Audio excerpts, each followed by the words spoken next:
Salut tout le monde, moi c'est François et vous êtes bien sur French Muscle. Alors aujourd'hui une nouvelle vidéo, déjà j'espère que vous allez tous bien, même selon les circonstances actuelles.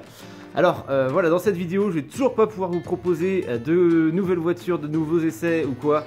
Mais donc on va en profiter pour faire 2-3 bricoles sur la Firebird et le pick-up.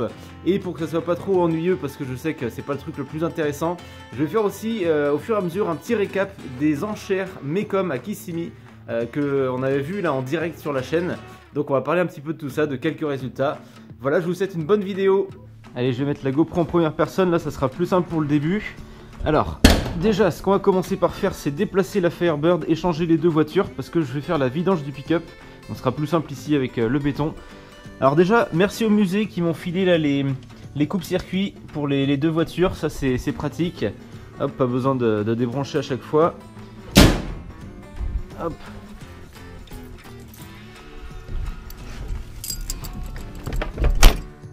Allez, normalement, la Firebird elle démarre du premier coup. Impeccable.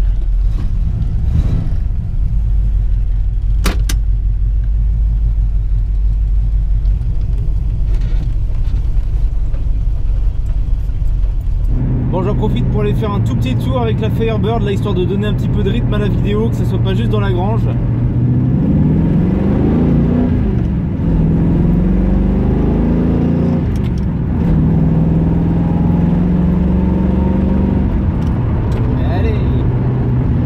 Allez, cette petite accélération vous était offerte par French Muscle.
Allez, voilà, première étape faite, on a changé les deux voitures de place, comme ça je vais pouvoir travailler un peu sur le pick-up. Alors comme je vous disais au début, je vais vous parler aussi un peu des enchères Mecom et la grosse attraction qui m'avait étonné quand j'avais fait le live sur YouTube là, pendant quelques heures avec vous. D'ailleurs vous pouvez retrouver le lien de ce live hein, si vous n'avez pas vu, je commentais un petit peu les enchères. Et la grosse surprise, enfin en tout cas voilà, je m'attendais pas tant que ça. C'était une des AC Cobra de Carroll Shelby qui s'est vendue près de 6 millions de dollars. Je vous mets la photo là en même temps. Un exemplaire forcément unique avec un historique exceptionnel. Donc voilà, c'était je pense le record de prix en fait, de cette vente là pour un exemplaire vraiment exceptionnel. Et voilà, maintenant on va bricoler sur des véhicules un peu moins prestigieux, mais bon, ça fait toujours plaisir quand même quand c'est son véhicule forcément.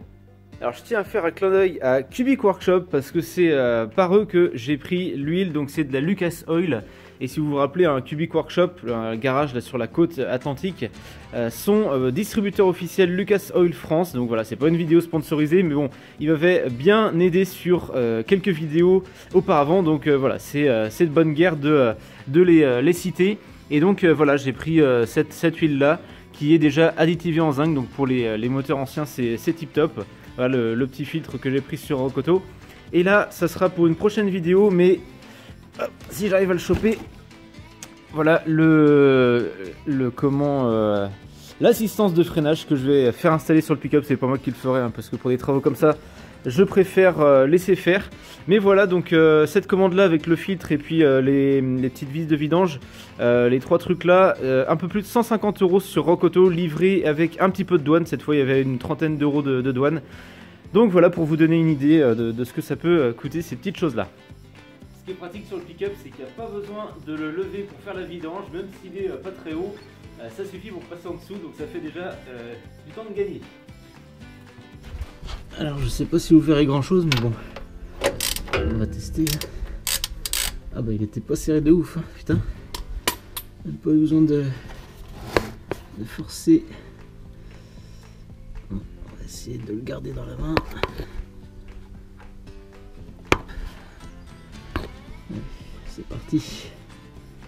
Alors en attendant que l'huile s'écoule, on continue un petit peu là, les enchères Mecom.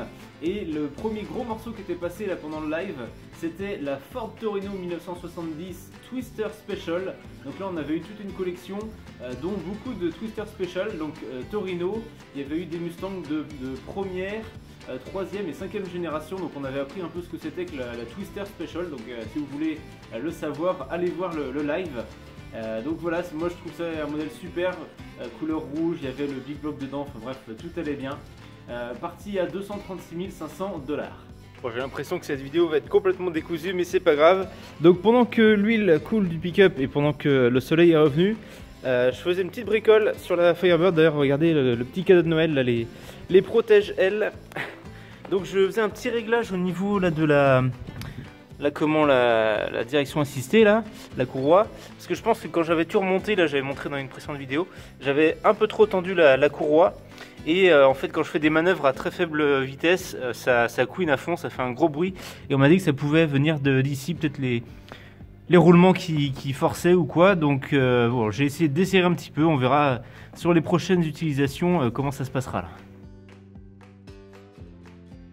Pour continuer un petit peu la série là, sur les enchères Mecom, une autre grosse vente, c'était une des 69 Camaro ZL1 1969, donc on va dire la cousine de la Firebird, même si c'est pas les mêmes années, qui s'était vendu 825 000 $, donc un des 69 modèles commandés spécialement via Copo avec le V8 de la Corvette. Donc voilà, je raconte aussi un petit peu l'histoire dans le live, on y revient toujours.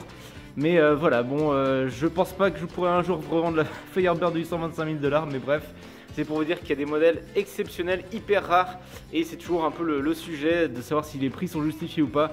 Tant qu'il y a des collectionneurs qui sont prêts à mettre l'argent, et ben voilà, c'est comme ça, c'est ça qui fait aussi les prix. Et puis rassurez-vous, hein, il y a des modèles beaucoup plus abordables pour des gens comme nous, donc c'est toujours ça.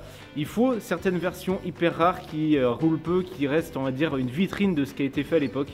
Et puis bah, nous, ceux qui roulent avec, voilà, qu'on profite régulièrement, quoi. Bon allez, ça y est, j'ai changé le filtre, j'ai mis un nouveau bouchon, donc c'est le moment de remettre l'huile. Encore une fois, un merci à Cubic Workshop avec l'huile Lucasol qui est une huile de très très bonne qualité. Enfin, elle est reconnue, donc je pense qu'on peut lui faire confiance. Et bah, je remets le lien de Cubic là, si vous voulez aller commander de l'huile, en plus ça leur fera plaisir. Ça soutient un peu leur garage, donc c'est cool. Allez, c'est parti pour remettre l'huile. Bon, je sais pas si vous faites ça aussi là, de prendre un petit bidon d'1 litre et puis comme ça vous transvasez à chaque fois. Ça permet d'être beaucoup plus simple à vider. Donc voilà, je fais ça. Alors une autre vente qu'on avait vue là chez Mecom, c'était une des 58 Plymouth Superbird Hemi qui était partie à 533 000 $. Donc alors après en blanc, moi je trouvais pas ça la meilleure couleur, mais bon, toujours un modèle très recherché. Et il y en a une autre en verte qui était partie, je crois, dans les 175 000, mais qui avait le 440 et pas le Hemi. Comme quoi vous voyez, des petites options comme ça peut faire toute la différence. Et voilà, vous voyez, j'en mets pas à côté.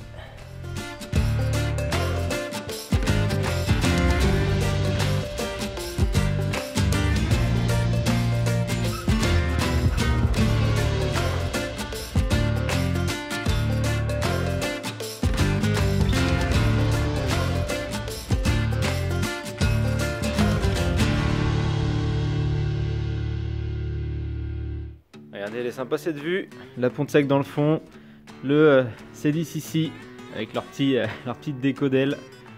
Voilà. Bon, j'ai fait une première fois le niveau, je vais démarrer là rapidement pour que toute l'huile se mette dans le circuit. Et puis voilà, après je referai la pointe.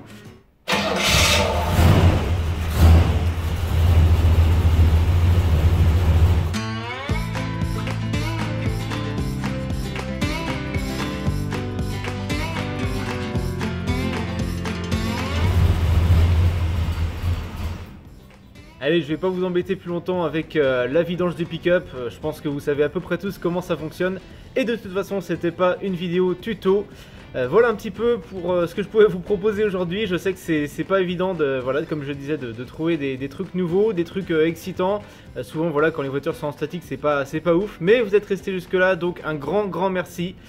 Alors pour la suite de French Muscle, j'hésite à investir et à acheter une caméra plus efficace.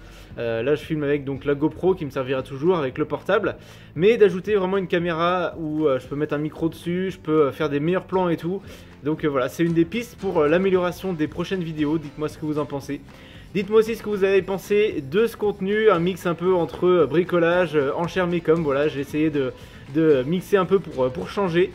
N'hésitez pas à aller voir le live dont je parlais dans la vidéo sur la chaîne French Muscle, dans les directs, et puis allez voir aussi les réseaux sociaux comme d'habitude, Facebook et Instagram.